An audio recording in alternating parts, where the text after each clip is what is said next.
Assalamualaikum warahmatullahi wabarakatuh. Apa kabar sahabat praktisi training, praktisi pembelajaran dan pengembangan SDM dimanapun Anda berada? Kali ini saya Muhammad Isman ingin mempresentasikan pada Anda tentang sebuah workshop yang diselenggarakan oleh Trenindo yang berjudul Membuat Video Pembelajaran. Video pembelajaran pada dasarnya adalah sebuah media yang digunakan untuk mendukung seseorang dalam melakukan proses belajar secara mandiri. Jadi video pembelajaran ini bisa digunakan dalam konteks online learning ataupun pembelajaran tatap muka langsung. Sebagai contoh, dalam kelas-kelas training, kita biasanya memberikan kepada para peserta bentuk-bentuk media pre-learning. Nah, salah satu media pre-learning itu berbentuk video pembelajaran. Jadi sebelum pandemi dan sebelum online learning di kita ini marak, video pembelajaran sudah mulai digunakan. Nah, apakah sulit membuat video pembelajaran tersebut? Hari ini, membuat video pembelajaran relatif sangat mudah, karena video pembelajaran bisa dibuat hanya dengan menggunakan smartphone dan ditambah dengan beberapa peralatan seperti lampu, mikrofon yang bagus, maka video pembelajaran yang layak untuk disimak pun sudah bisa dibuat. Workshop ini merupakan workshop intensif dengan durasi pelaksanaan selama 10 jam, berlangsung dari jam 9 sampai dengan jam 3 sore. Tentu saja karena ini online workshop, maka dilangsungkan dalam media online meeting. Dalam hal ini kita gunakan Zoom. Dan untuk kelas publik online-nya kita selenggarakan pada tanggal 10 sampai dengan 11 Februari 2021. Kemudian, apa saja yang akan dibahas dan apa saja sasaran pembelajarannya? Yang pertama, sasaran pembelajarannya adalah memahami jenis dan manfaat dari video pembelajaran. Jadi kita akan membahas atau memahami terlebih dulu konsep video itu sebenarnya apa. Dan yang namanya video pembelajaran itu jenis-jenisnya apa saja. Karena biasanya kita hanya mengenal atau memahami video pembelajaran itu bentuknya hanya video presentasi saja. Padahal video pembelajaran jenisnya banyak. Mulai dari video diskusi atau talk show, video tutorial, video latihan, video studi kasus, dan sebagainya. Kemudian sasaran pembelajaran yang kedua adalah memahami tahapan dalam membuat video pembelajaran. Jadi kita akan belajar 3 tahapan dalam pembuatan video pembelajaran yang terdiri dari tahapan praproduksi, produksi, dan juga pasca produksi. Lalu sasaran yang ketiga adalah mampu membuat konsep video secara sistematis. Jadi sebagaimana kita ketahui bahwa peralatan saat ini sudah sangat menunjang. Smartphone, rata-rata orang sudah punya dan rata-rata berkamera bagus. Peralatan-peralatan lainnya yang menunjang seperti mikrofon, lampu juga sudah sangat mudah didapat di berbagai marketplace atau di toko online. Nah, untuk itu kita hanya akan membahas konsep videonya secara sistematis seperti apa, sehingga nanti pada saat pengambilan gambar itu akan menjadi mudah dan sesuai dengan apa yang kita rencanakan. Lalu yang berikutnya mampu menggunakan teknik pengambilan gambar atau perekaman. Nah, ini sekali lagi ya, jadi kita akan bahas dengan menggunakan peralatan-peralatan yang kita punya seperti smartphone atau ditunjang juga dengan peralatan sederhana lainnya seperti clip-on microphone misalnya atau dengan lampu yang sederhana, kita akan belajar bagaimana cara mengambil gambar yang baik ya. Jadi dengan menggunakan peralatan seperti smartphone tadi, kita akan praktek di sini. Dan yang terakhir adalah melakukan proses editing secara praktis pada video pembelajaran. Nah, kita akan belajar dengan menggunakan software yang free begitu. Nanti kita akan berikan linknya. Software tersebut adalah software editing untuk mengedit video-video pembelajaran. Ya, jadi setelah gambarnya diambil baik dengan menggunakan teknik movie recording ataupun screen recording nanti, video tersebut outputnya akan diedit dengan menggunakan software tersebut. Softwarenya mudah, free, dan bisa di-download oleh siapapun. Lalu siapakah sasaran peserta dari workshop ini? Tentu saja yang pertama adalah content developer atau content creator. Ya, jadi bagi Anda yang sudah terbiasa membuat konten-konten, materi-materi untuk pembelajaran, membuat modul dan sebagainya, Anda sangat cocok untuk bisa mengikuti workshop ini. Yang berikutnya adalah learning facilitator. Learning facilitator dalam proses pembuatan video pembelajaran biasanya bertindak sebagai presenter ataupun narator. Jadi proses mengajarnya bukan tatap muka langsung tetapi direkam melalui video. Nah, dalam hal ini learning facilitator atau trainer ataupun juga lecturer itu bertindak sebagai pemandu dalam video tersebut. Juga untuk teacher atau pengajar, Widya Iswara dan juga tentu saja learning designer. Ya, jadi walaupun secara teknis learning designer tidak akan terjun langsung dalam proses pembuatan video pembelajaran, tetapi karena video pembelajaran ini merupakan metode dan media yang digunakan untuk belajar, maka learning designer pun harus paham seperti apa formatnya, video pembelajaran apa yang pas digunakan untuk mendukung pencapaian sasaran pembelajaran. Nah, jadwalnya seperti tadi disampaikan, tanggal 10 sampai 11 Februari, dan untuk batch 2-nya kami belum arrange jadwal karena masih menyesuaikan dengan berbagai aktivitas juga. Dan untuk kelas online publik, Anda bisa melakukan registrasi dengan menghubungi nomor yang ada di brosur ini, ya, 0819 3135 5285. Dan untuk pelaksanaan in-house training, Anda juga bisa menghubungi nomor yang sama dan nanti kita bisa melakukan penyesuaian-penyesuaian dalam materi-materi maupun dalam metodologi pembelajarannya, ya. Nah, tentu saja di antara Anda pasti ada yang bertanya, apakah dalam bentuk online workshop program belajar ini akan efektif? Sahabat sekalian, jangan khawatir. Program online workshop membuat video pembelajaran ini sudah diselenggarakan dalam 3 batch, ya.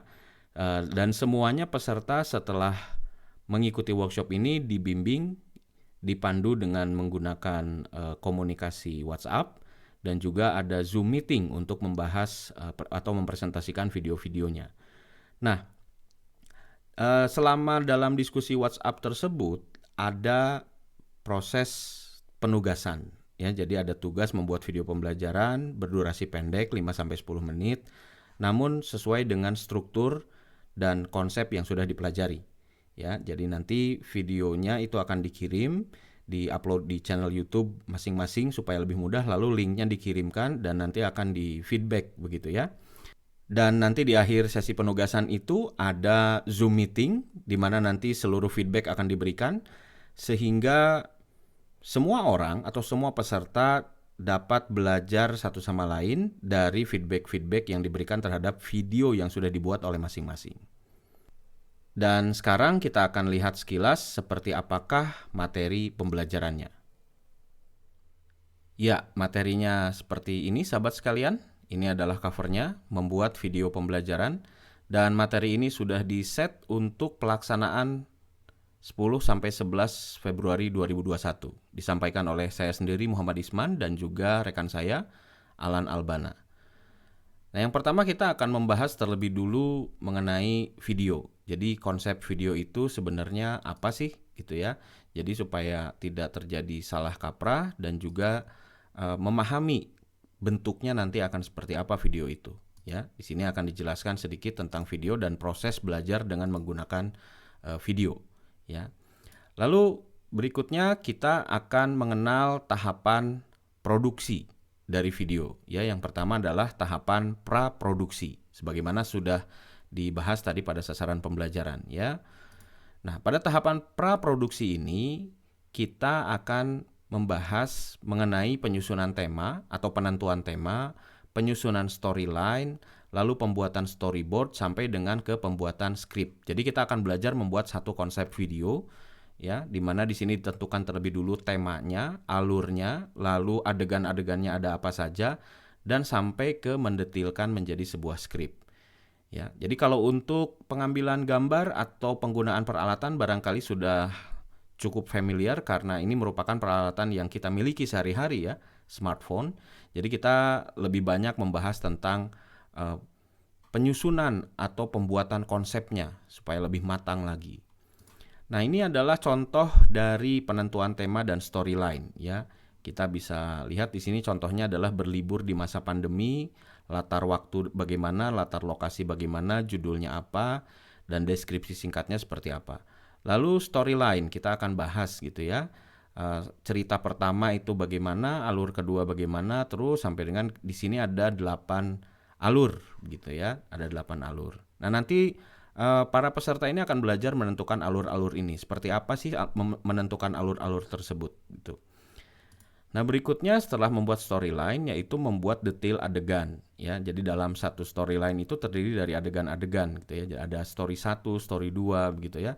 Di sini ada terdiri dari 2 pilihan, bisa menggunakan kalimat, bisa juga supaya mudah kita melakukan atau ngepin gambar-gambar istilahnya begitu ya kalau di dalam pembuatan storyboard itu. Dan nah ini yang bentuk cerita begitu ya, bentuk paparan kalimat. Contohnya gitu. Nah, nanti storyline dan storyboard ini akan dikembangkan menjadi skenario dan juga skrip gitu ya. Seperti apa nanti kita bahas dalam workshopnya. Nah, kita akan mengenal video pembelajaran beberapa jenis, yaitu video presentasi, video diskusi, video demonstrasi, video latihan, dan juga video studi kasus. Jadi ini yang akan kita bahas ya. Sebenarnya masih banyak lagi jenis-jenis video pembelajaran. Cuma dalam workshop ini kita akan bahas 5 saja ya, 5 jenis video pembelajaran. Ada video presentasi, nanti itu polanya bagaimana. Video diskusi itu bentuknya seperti talk show atau barangkali podcast ya kalau saat ini gitu ke trennya. Lalu ada video demonstrasi atau yang biasa juga disebut dengan video tutorial. Dan ada video latihan ya, serta ada video studi kasus. Biasanya kalau video studi kasus itu berisi soal-soal dan juga pemecahan masalah gitu. Oke, lalu berikutnya kita akan masuk ke tahapan produksi. Tadi kita tak masuk di tahapan praproduksi ya, dan sekarang ini adalah tahapan produksi. Nah, di tahapan produksi ini kita mulai praktek mengambil gambar ya.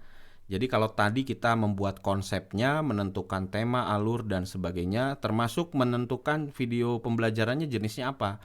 Mau video diskusi, video presentasi, atau video apa. Nah, kalau di tahapan ini setelah konsepnya jadi, kita coba praktekkan ya. Jadi skripnya tadi yang sudah dibuat itu kita hafalkan, lalu dibaca, kita rekam dengan kamera sendiri gitu ya, menggunakan smartphone gitu.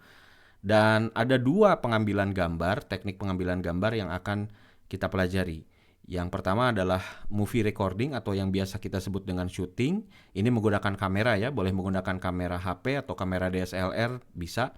Yang kedua adalah teknik rekam layar ya.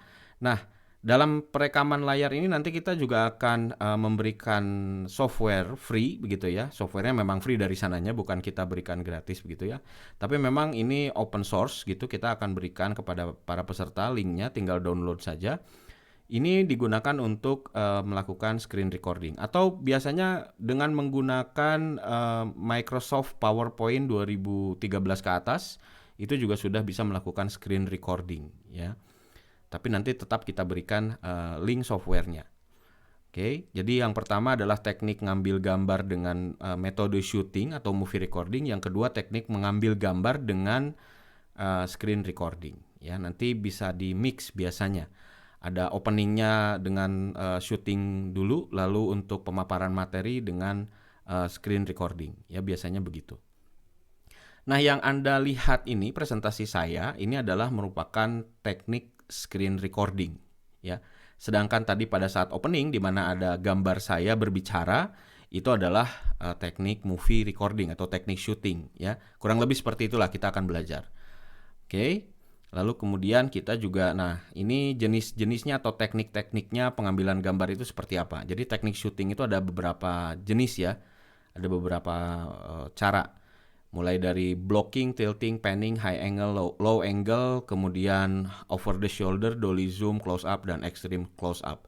Nanti kita akan belajar, jadi bukan kameranya tidak statis begitu, nggak diem terus begitu, tapi kita juga bisa gerakan kamera tersebut untuk lebih menambah kesan dinamis pada pengambilan gambar itu, ya pada video pembelajarannya nantinya.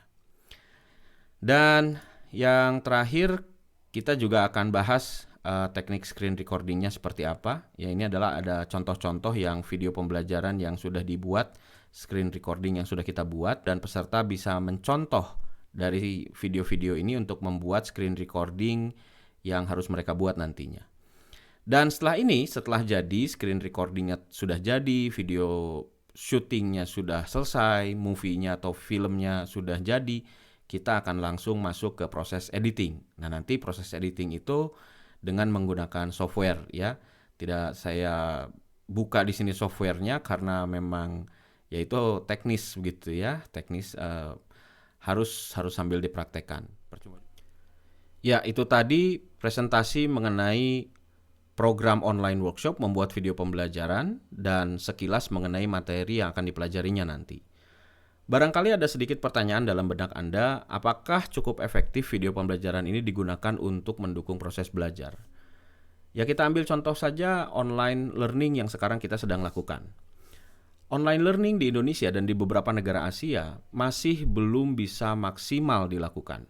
Kenapa? Ya, karena barangkali faktor cuaca, kondisi geografis juga ikut menentukan kualitas ya dari jaringan online itu sendiri. Sehingga itu berpengaruh terhadap kelancaran komunikasi online antara fasilitator dengan para peserta pembelajaran. Jaringan terputus misalnya tiba-tiba, lalu kemudian suara tidak jelas, kemudian lagi video yang patah-patah gitu ya, dan sebagainya. Banyak sekali kendalanya. Dalam situasi di mana online tidak lancar, tidak memungkinkan, kita bisa mendistribusikan media pembelajaran berupa video ini kepada para peserta. Ya, peserta bisa mendownload atau kita anggaplah menggunakan proses distribusi yang paling tradisional. Ya, kita save ke USB misalnya. Kalau disket atau CD mungkin sudah tidak zamannya barangkali ya. Jadi kita save ke USB atau ke hard disk eksternal lalu kita kirim pakai kurir. Itu adalah contoh distribusi yang paling tradisional saat ini. But anyway, video pembelajaran itu masih tetap bisa didistribusikan dan digunakan oleh para peserta belajar. Ya, itu dalam konteks online learning. Nah, dalam konteks offline atau tatap muka langsung, video pembelajaran juga bisa digunakan secara mix atau blended begitu ya. Baik itu untuk pre-learning, untuk di tengah-tengah proses belajar tatap muka langsung itu sendiri, begitu ada video yang harus disimak, atau setelah kelas selesai dan ada tugas. Jadi untuk mendukung peserta belajar dalam melaksanakan tugas begitu, bisa dilakukan panduan-panduan melalui video pembelajaran. Jadi banyak sekali manfaat yang bisa diambil dari pembuatan video pembelajaran ini. Itu saja sahabat sekalian, para praktisi training dan pembelajaran dimanapun Anda berada, presentasi saya kali ini. Semoga Anda dapat bergabung dalam program online workshop pada tanggal 10 sampai 11 Februari nanti. Dan bagi Anda yang berminat untuk melakukan workshop ini di tempat Anda, silahkan sekali lagi hubungi nomor telepon atau WhatsApp yang tertera di brosur yang sudah saya presentasikan tadi. Saya Muhammad Isman, sampai jumpa lagi dalam presentasi program pembelajaran lainnya.